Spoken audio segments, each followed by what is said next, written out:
Alright, so today we are connecting the dots. We're running the hot side. We're going from right here to right there. Yeah, that one. Yep, connect the dots. Boom, boom. So, and this might be a pipe fitter mindset. I like to start with a fitting. Now, this doesn't come like this, obviously. It came like this.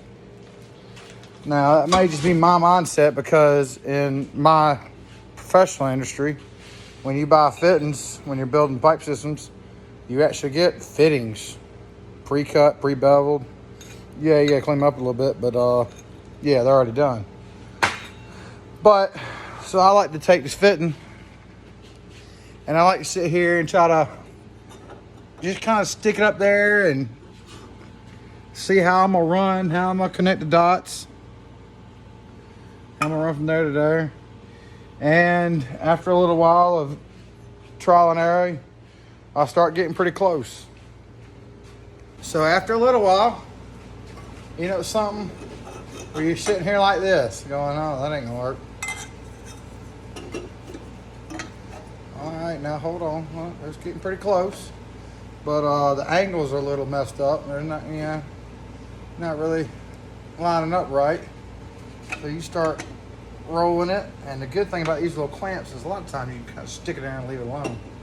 So you're kind of holding one or the other. I'm like, so you see that right now the gap distance is pretty big. So it's like this piece has got to be longer, which then makes my gap up here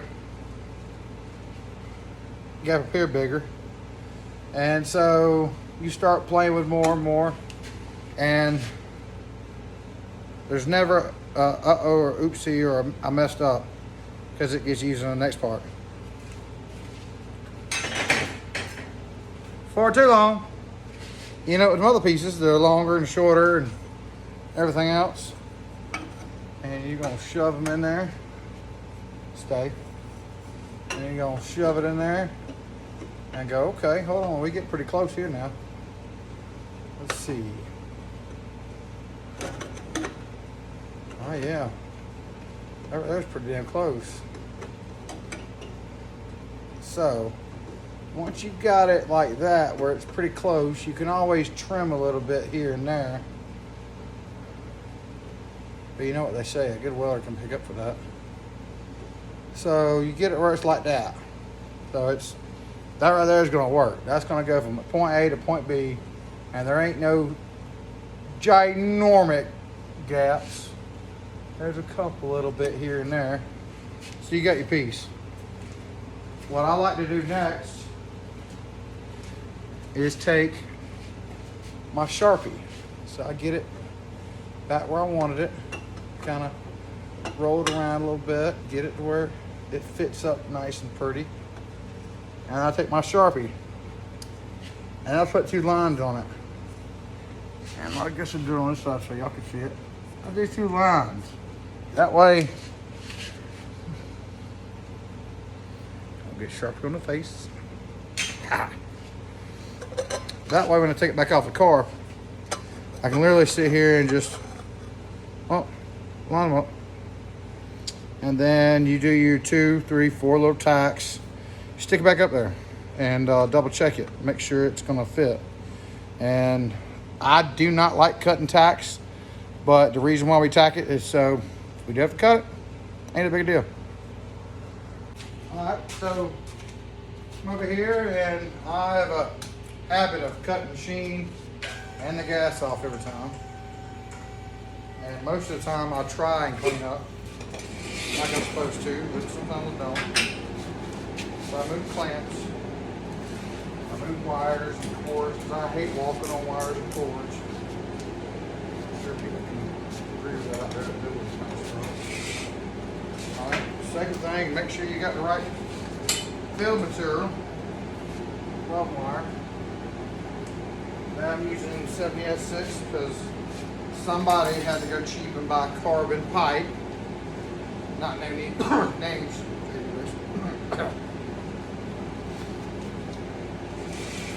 Temu Hot Rod.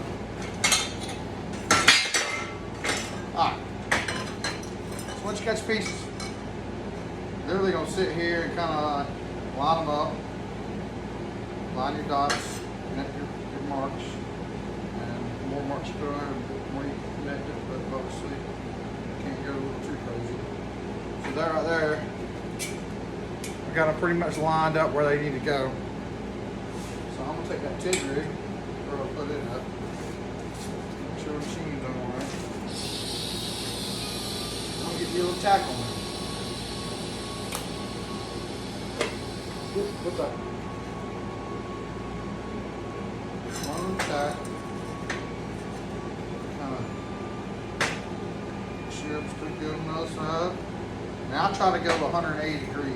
So the exact opposite where I just put one tack, where I try to put my next tack.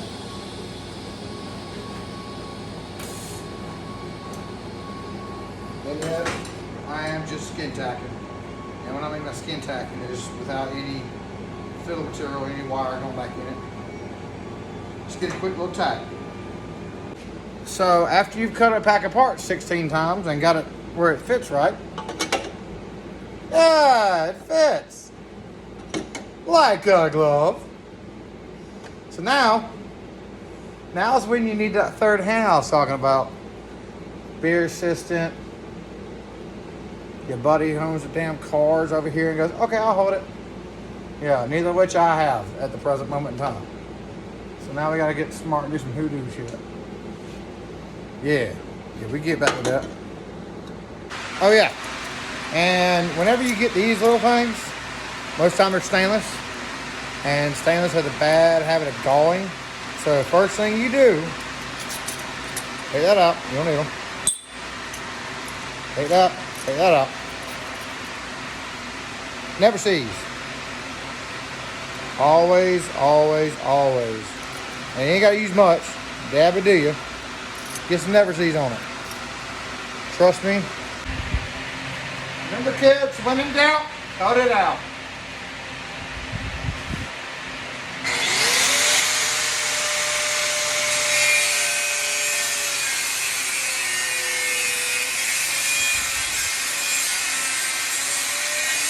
Alright guys, when I build these hot sides of these turbos, I like to make them as user-friendly as possible. I try to do it as, as work on it and build it as if eventually I have to work on this car, because if you're building this for your car, you got to work on it. So for me, I like to put a V-band directly off the header. And one reason I like to do that is, especially these turbo cars, a lot of times if you get a little bit crazy on the boost numbers, you'll push head gaskets out. And a lot of times if you're at the track and you just push the head gasket out, you can put a new head gasket in it, roll them down the track. Well, if you don't make it an easy way to take the pipe off or remove the header or remove whatever, you got to take a whole lot more stuff apart than just one V-band and a header. So as it is right now, if JD Racing blows a head gasket at the track, he can literally pop this one V-band, pull that header off, and leave the rest of the turbo kit on the car. I mean, nothing else has to come off. So that's the way I like doing it. So I try to come straight off the header as much as possible and put a V-band directly off the header. And then you kind of want to have the same concept working your way over here. So what I do over here is where this second pipe collects, kind of hard to see, I like to put another V-band. So if he's ever got to pull the harmonic balancer off or pull the front cover off or for whatever reason ever, instead of taking the whole turbo kit off, you pop two V-bands and you got the whole front of the motor accessible. So that's the way I like doing it. And same thing on this side. Right off the header, V-band. That's just smart for me. And another thing is you might see is this little expansion joint right here. So this little expansion joint, what it does is it allows the pipes to kind of move and grow a little bit, because you got to remember this stuff's getting hot. And in several applications by the end of the run, if you've ever seen a footage up under a hood of a turbo car, all this pipe is glowing. So what that's doing is that's getting extremely hot, and pipe will grow when it gets hot. So this right here lets it flex a little bit, lets it move a little bit. That way you don't have a lot of cracking, a lot of fatiguing of the metal prematurely. And that's, I mean, that right there is how I like to do it. Now, as you can see, it got a little crazy over here getting around this pipe, but it just takes time. Just sit back and play with it, figure out how you're gonna run it. And as you see, you know me, I like to cut my pipe down into fittings. And so I got two 45s here, I got a 90 here, and then I got a 90 on a straight. And on this side, as you can tell, it's just two 90s. I think I left this side over here a little long. And that's, I mean, it's just, I'm a big fan of, I'm not military, but I'm a big fan of the Marines term, KISS. Keep it simple, stupid. And that's how I like to make my turbo kits. That's how I do a lot of things, is I just try to keep it simple, keep it efficient. Work smarter, not harder. One more little tip I have for you guys is when you're welding, because right now everything's tacked. You can see everything is just tacked up. Ain't nothing fully welded out. Everything is just tacked. So what I like doing is I come in here and I make all these welds, all these pipe to pipe welds, all of them. And I leave the V-bands for last. You can weld one side of the V-band, but I like to leave the other side of the V-band off.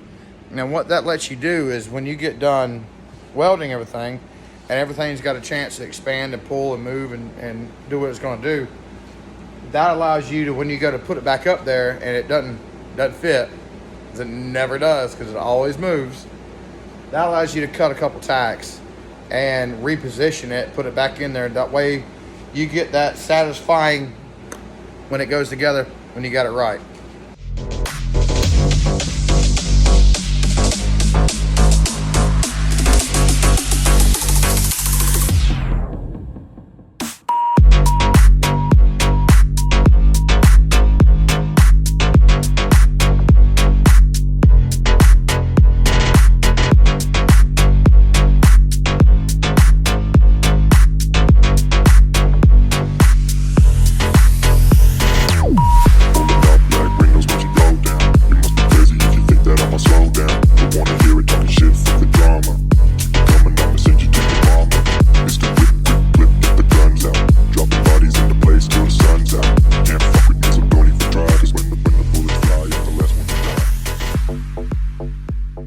All right, guys, that's a wrap for this video.